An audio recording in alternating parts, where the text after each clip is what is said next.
The noise that finally woke me wasn't the thunder rattling the windows or the wind hurling rain against the siding. It wasn't even the dog pacing at the foot of the bed. It was the silence, thick, unnatural, the kind that presses against your chest and refuses to let you go back to sleep. The kind that tells you something is wrong before you can articulate why. Lena still wasn't home. The red digits on the clock glowed 3:47 a.m., stabbing through the darkness like an accusation. I sat up slowly, bones tight, throat dry, heart pounding in that sick, heavy rhythm that only comes when the truth is circling, waiting to strike, and you're doing everything you can to pretend you don't feel its shadow. She said she'd be home by 11. I grabbed my phone, again, hoping for some sign she'd reached out while I dozed. No missed calls. No texts. Nothing. Just the same dead quiet I'd been sitting in since midnight, then 1, then 2. The hours had bled together, a haze of pacing the bedroom, checking the driveway, listening for a car that never came. My mind went to excuses first, because excuses were safer than reality. Maybe her team event ran late. Maybe she'd had too much to drink. Maybe she was sleeping it off on someone's couch. Maybe she didn't want to wake me. But they were flimsy lies, and I felt it, even as I tried to cling to them. At 4:09 a.m., the phone buzzed in my hand so suddenly I nearly dropped it. For a moment, relief crashed through me, until I saw the message. Sorry babe. Staying at a friend's place. Didn't want to drive in the storm. Talk TMW. Love you. My scalp tingled. My fingers went numb around the phone. A friend's place? At 4 in the morning? Without calling? Without explaining why she'd vanished for hours? Her texting style was wrong. The abbreviations weren't hers. The absence of punctuation wasn't hers. The tone wasn't hers. The whole thing felt like a mask someone else had stitched together in a rush. Lightning split the sky, the light exploding through the room, and in that instant, the message seemed to glow with its own unnatural pulse. Something was wrong. Something deeply, unmistakably wrong. I stared at the screen until the words blurred. My chest tightened in a slow, crushing rhythm. The kind of pressure that comes when denial finally loses the fight.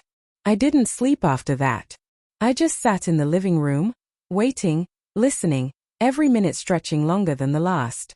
When Lena finally walked through the door at 7:22 a.m., she froze for half a second, surprised to see me awake, or maybe surprised she'd been caught off guard by my vigilance.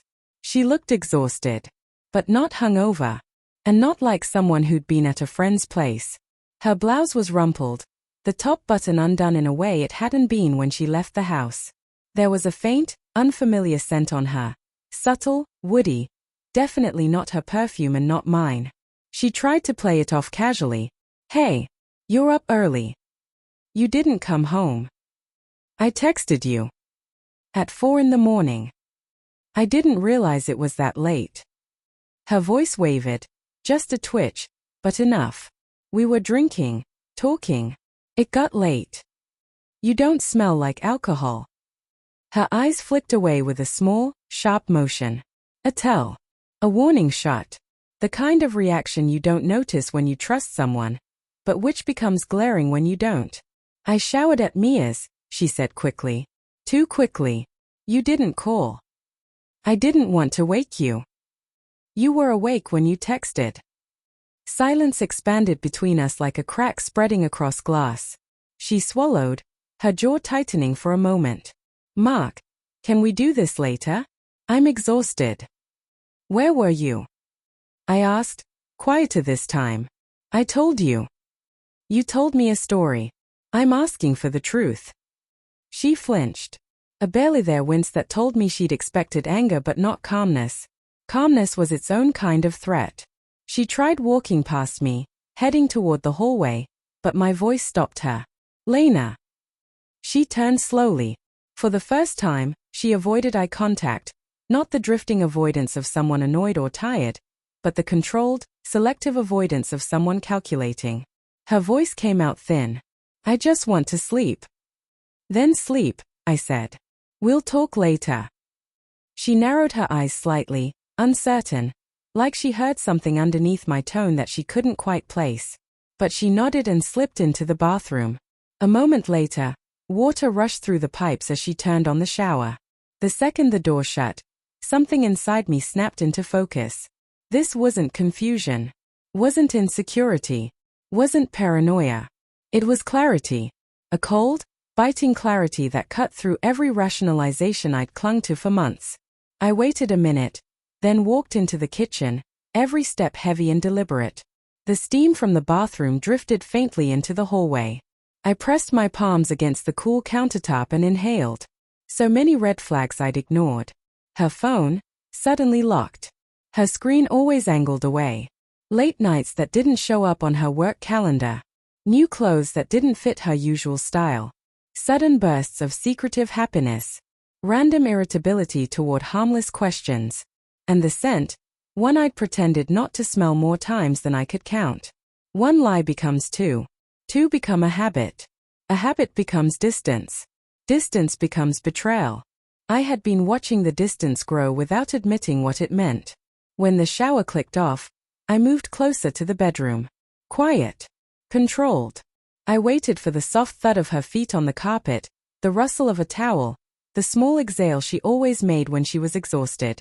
When I heard the bed creak under her weight, I counted to 60. Slowly. Deliberately. Then I walked down the hallway to her purse. I didn't touch it out of anger. I touched it with surgical precision. The zipper opened with a whisper, one she wouldn't hear over her own exhausted breathing. The contents shifted. Keys. Wallet. Lip balm. And then, something I'd never seen. A hotel keycard. Black. Minimalist. Not from anywhere local. My stomach dropped, a heavy, nauseating freefall. I held it between my fingers and closed my eyes. This was no longer about suspicion. This was no longer about insecurity. This was discovery. The first undeniable piece of a truth she'd been hiding. I placed everything back exactly where it had been, zipped the purse, and stepped away before my hands could start shaking. The house was unbearably silent again. The same silence that had woken me only hours earlier. But now, it didn't feel confusing. It felt purposeful. Because something shifted in me as I walked back down the hall. Something cold. Something precise. Heartbreak hadn't even started yet. Rage hadn't arrived. What I felt was focus. Lena thought she was keeping secrets. But she had no idea who she was lying to. And she had no idea what I was capable of when pushed to this edge. I sat at the edge of the hallway for a long time, the hotel keycard burning a sharp, invisible line across my palm even after I'd placed it back in her purse.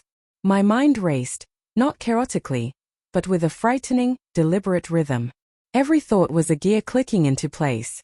Sleeper breaths drifted from the bedroom. Slow. Heavy. The breaths of someone who believed they'd outrun the consequences long enough to rest. I walked into the kitchen and poured myself a glass of water, though my throat was so tight I could barely swallow. My reflection in the dark window startled me. Not because I looked angry, but because I looked focused. Too focused. A strange, calm certainty washed over me. Lena hadn't just crossed a line. She had erased it. And somewhere inside me, something essential, trust, innocence, maybe even love, had snapped so cleanly I almost heard the break. I stood there until the sun pushed weak light through the blinds. Then I walked back toward the bedroom and stopped in the doorway, watching her sleep. For a brief moment, some soft part of me, the one that remembered vacations, stupid inside jokes, lazy Sunday mornings, stirred. But then I saw the faint bruise-like flush on her neck. Subtle, but there. A shade too deep to ignore once you were looking for it. That soft part of me went quiet again. Quiet in a way that felt permanent. I turned away from the bed and made my decision. I wasn't confronting her yet. Not without facts. Not without every piece in place. Not without giving her enough rope to see what she'd do with it. People lie differently when they think they've gotten away with it. I had to let her believe that. Around 9, she stirred. By the time she stepped into the kitchen, I was sitting at the table, looking at my laptop as if I'd been working all morning. She paused in the doorway, her hair a tangled halo, eyes heavy. "You didn't sleep," she murmured. I shrugged casually. Couldn't. She winced at the flatness of my voice, then tried to cover it with a tired smile. "I'm sorry about last night." Really? I gestured vaguely. We'll talk later. You should eat something. She relaxed just a fraction. Enough to think the danger had passed. She moved around the kitchen, making coffee, humming softly under her breath. An old, familiar habit that made my jaw tighten. When she set her phone on the counter, screened down, and poured herself a cup, she sounded almost normal. I'm going to rest a bit more later. Today might be rough at work. Where were you last night? I asked lightly, scrolling as if I wasn't paying much attention. Her shoulders stiffened. I told you. With Mia. I heard you. I kept my tone neutral. Open. Text her for me? I want to thank her for letting you stay. Her spoon clattered against the mug. Why? She asked too quickly. To thank her, I repeated, still casual. She's probably sleeping. Then text her later. She didn't answer. I could practically feel her scrambling behind those tired eyes. Could feel her weighing lies against consequences, calculating which story would hold longest. She tried a tentative smile. Can we just drop it, Mark? For now, I said gently. Her shoulders sagged with relief. She had no idea how deeply she'd just sunk herself. She left for work a couple hours later, wearing a loose sweater that hid any trace of the mark on her neck. I walked her to the door, kissed her cheek, and let her believe we were okay. When her car rolled down the street, I waited 5 minutes, then grabbed my jacket and followed. Not too close. Not too obvious. Just close enough to see the truth. She drove toward the office for the first few miles. My stomach tightened with the possibility, small but real, that I'd been wrong, that the keycard had an innocent explanation. But then, 3 blocks before her office exit, she changed lanes at the last second and veered onto a different ramp. Left. Southbound. Away from work. A lie within a lie. I felt nothing. No spike of emotion. Just confirmation. She drove 22 minutes, my distance holding steady. Then she signaled and pulled into a large parking lot beside a diner I'd never seen her visit before. I stayed back, watching from behind a cluster of parked cars. She popped the trunk, pulled out her work bag, smoothed her hair in the window. And then she did something that twisted my stomach into knots. She checked her phone, typed quickly, and looked around in a nervous, searching kind of way. Someone was meeting her. I lowered myself behind the wheel, barely breathing. A few minutes later, a dark sedan pulled in from the opposite entrance. It parked directly beside her. My vision tunneled. A man stepped out. Tall. Athletic. Mid-30s maybe. Hair slightly mussed like he hadn't slept either. He wore the kind of easy confidence I used to have before life sanded it down. He walked straight toward her with a familiarity that told me everything. She didn't flinch. She didn't step back. She didn't look guilty. She smiled. Not the thin, strained smile she'd given me this morning. A real one. Then he wrapped his arms around her, and she didn't resist. Not even a little. She melted into him like she'd done it 1,000 times. His hand moved to the small of her back, pulling her close. Her fingers curled into his jacket. They kissed. Slow. Comfortable. Intimate. Not a desperate, reckless fling. A practiced routine. Something inside me cracked quietly, like glass under pressure. I sat still. Utterly still. My breath shallow, my heartbeat barely audible in my own ears. It wasn't rage that hit me first. It was grief. Raw. Burning. Immediate. A wave of grief so strong I had to squeeze my eyes shut just to hold myself together. My entire body revolted, trembling from the effort of not breaking down right there in the car. After a few seconds, grief burned itself into something harder. Something solid. Something razor-sharp. Resolve. They walked inside together. Side by side. Close enough that someone watching would assume they'd been together for years. My hands were steady as I started the engine. I wasn't going to confront her yet. Not today. Not while she had lies to hide behind. People confess differently when the truth has already trapped them. I followed them from the diner when they left. They drove separately but close. A rhythm built on routine. She pulled into a hotel parking lot. Not a cheap place. Not a roadside stop. A quiet, upscale hotel tucked behind a line of tall trees, private enough that no one would see a guest slip in or out. The keycard. Of course. She parked. The man pulled up beside her again. They got out of their cars and walked toward the side entrance, an entrance clearly meant to avoid the lobby. He held the door for her, brushing her back with the kind of intimacy that made bile rise in my throat. The door closed behind them, and I made my plan. Not rushed. Not impulsive. Carefully. Methodically. I drove home, a hollow ache spreading through me like fog. The house felt different now. Foreign. Like a place someone else had lived in with her. I paced the living room with my hands pressed against my skull, trying to breathe through 1,000 tangled emotions. Rage, heartbreak, disbelief, fear, humiliation. They slammed against each other inside me, wild and chaotic. But beneath all of it, a steady pulse emerged, deep and controlled. She'd destroyed our marriage in secret. I would end hers in truth. Not through screaming. Not through violence. Not even through confrontation. Through exposure. Through undeniable reality.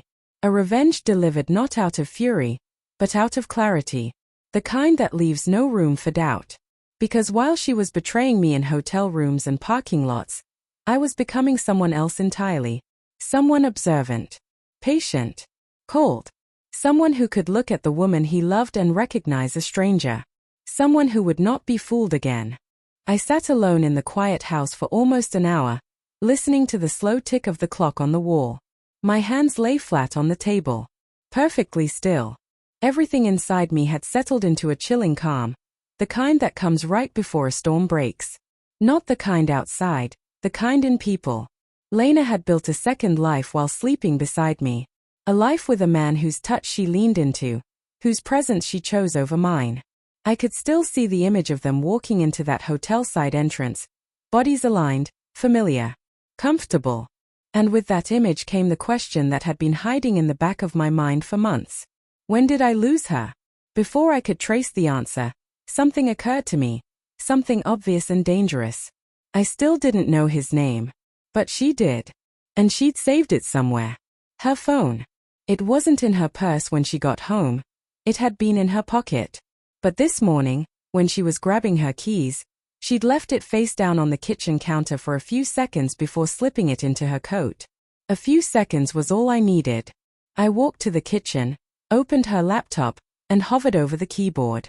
She used the same 4 passwords for most things, same pattern, always related to dates that mattered to her. Birthdays. Anniversaries. Even our engagement date. I wondered if that one still mattered. The third attempt worked. Her email opened. Not what I needed. But the cloud sync? That was the key. The icons loaded one by one. Messages, contacts, calendar. Messages. My chest tightened as I clicked, half expecting a denial message, a password request, something. But the thread list loaded instantly. My vision blurred for a second as I scrolled. Group chats, co-workers, her sister, me. And then, buried halfway down, an unlabeled number with no name attached. She tried to bury it, but habits betrayed her. She didn't delete messages often. And here they were. When I clicked the thread, my breath froze in my throat. Weeks. Months. I scrolled and scrolled, my stomach twisting with every new message. Him. I miss you already. Same hotel next week? Room 312. Her? Yes. I'll get away for a work drink thing. I can give Mark some excuse. Him. He believes you too easily. Her. I know. I closed my eyes. Not because I couldn't read more, but because the floor felt like it was tilting.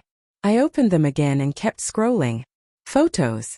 A few blurred, close-up shots that made my stomach lurch.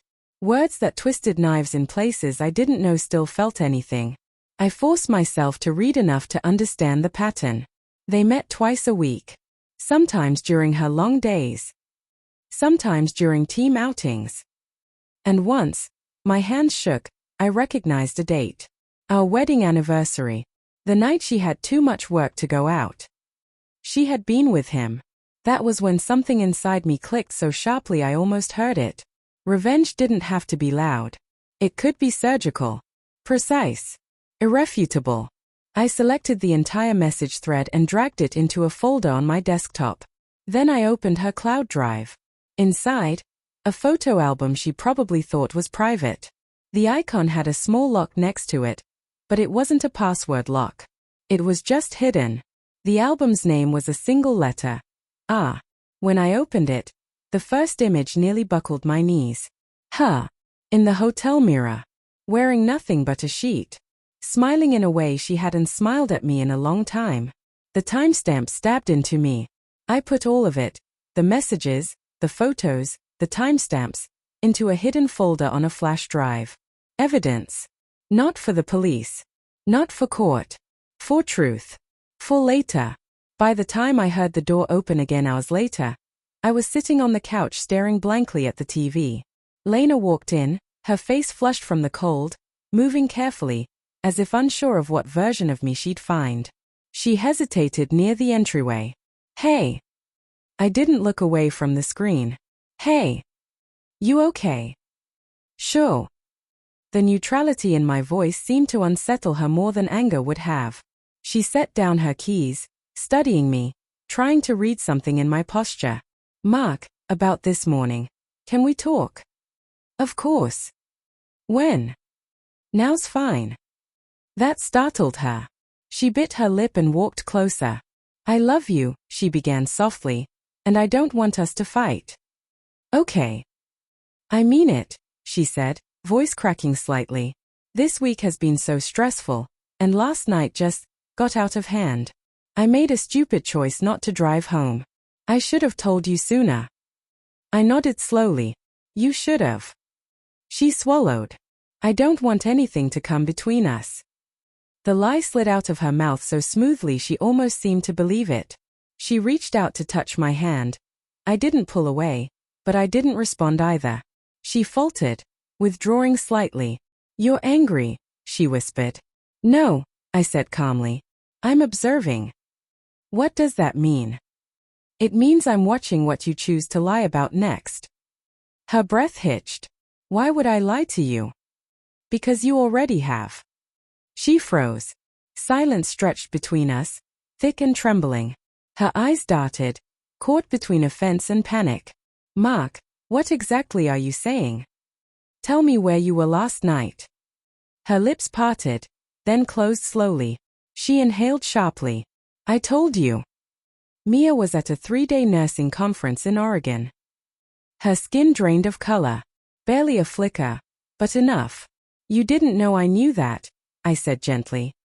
Mark. Try again. Tears welled instantly, as if she could cry her way out of it.